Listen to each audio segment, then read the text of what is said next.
Russia-Ukraine war at a glance.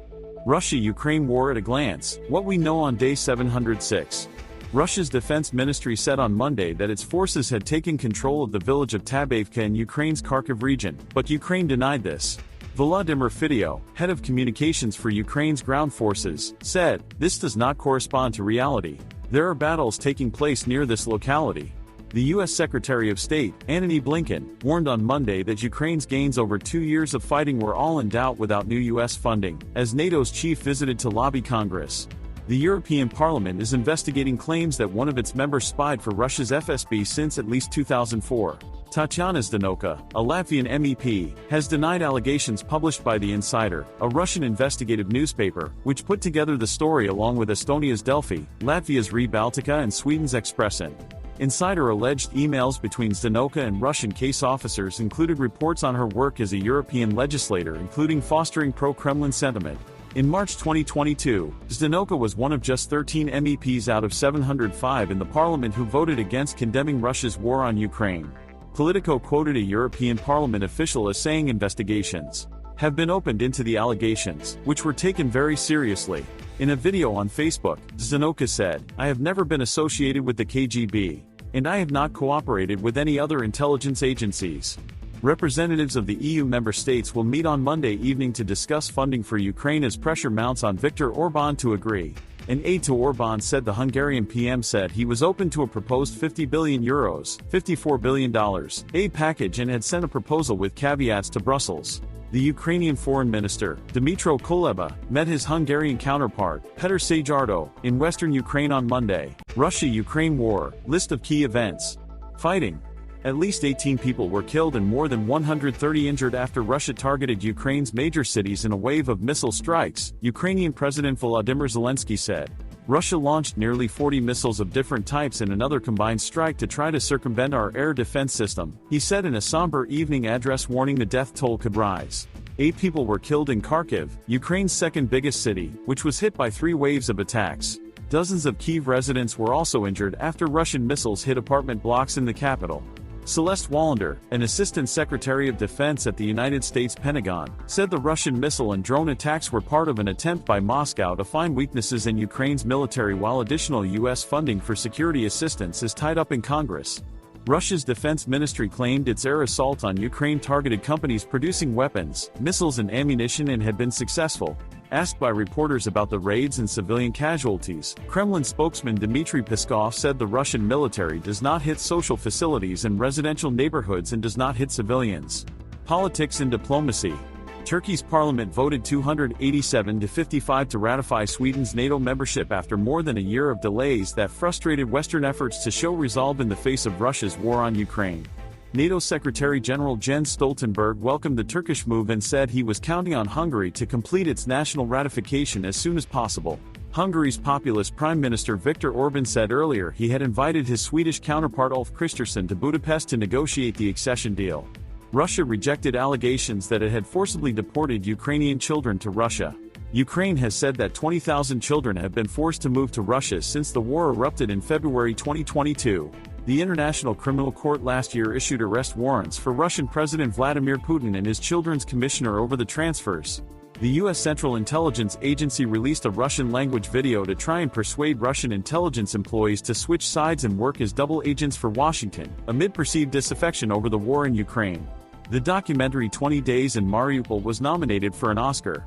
The film recounts the Russian siege and brutal capture of the Ukrainian port city in 2022. Weapons. NATO signed a €1 billion, $1 2BN, deal to buy 220,000 rounds of 155mm artillery shells for Ukraine. The shells are not expected to arrive in the country for 2 to 3 years.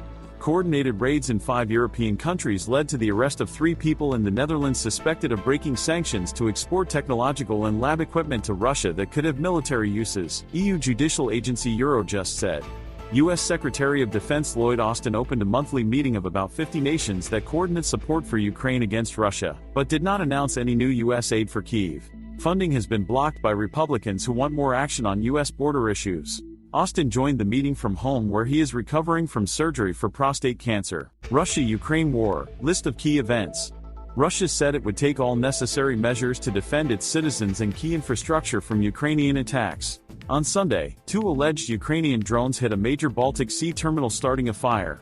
Towns near the border, including Belgorod, have also come under fire, with at least 21 people killed in an attack at the end of last year. Kyiv said it shot down 8 Russian attack drones launched against southern and central regions of the country. Politics and diplomacy.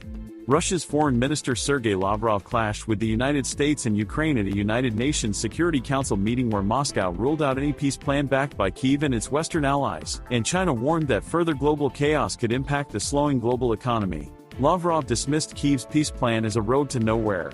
On a visit to Kyiv, Poland's Prime Minister Donald Tusk promised to keep supporting Ukraine against Russia's invasion, which he described as a battle between good and evil. He also said he wanted to resolve differences over grain shipments and trucking that had recently soured ties between the neighbors. The website for Russian politician Boris Nadezhdin, who has criticized the invasion of Ukraine as a fatal mistake, said he had so far secured some 85,000 signatures backing him as a candidate in the March presidential election. Under Russian electoral law, Nadezhdin needs 100,000 signatures by the end of January to be allowed to run. Russia's parliament began considering a bill that would allow the state to seize the property of those convicted of defamation of the security forces, including by criticizing the war in Ukraine. Ukrainian President Volodymyr Zelensky thanked Ukrainians abroad for their support during Russia's invasion and proposed changing the constitution to allow for dual citizenship. Weapons. The International Institute for Strategic Studies, IISS, a leading think tank, said the war in Ukraine had undermined Russia's confidence in its conventional forces and increased the importance of non-strategic nuclear weapons, NSNWs, as a means of deterring and defeating NATO in any potential future conflict. NSNWs include all nuclear weapons with a range of up to 5,500 kilometers, 3,400 miles. Said the logic of using such weapons would be to escalate a conflict in a controlled fashion, either to prevent the US and NATO from engaging, or to coerce them into war termination on Russian terms. Russia-Ukraine war, list of key events. As the war enters its day, these are the main developments. Fighting.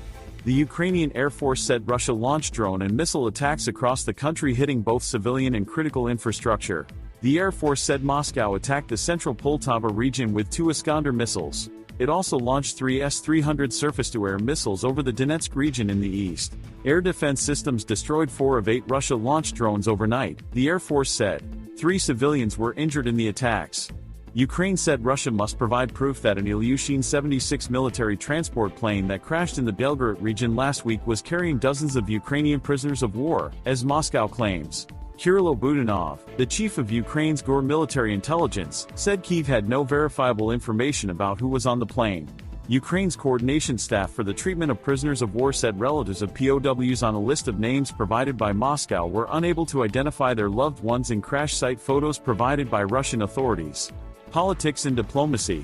The Security Service of Ukraine, SBU, said it had charged 5 people for corruption in weapons procurement. The SBU accuses the 5 of conspiring with Ministry of Defense officials to embezzle almost $40 million earmarked to buy 100,000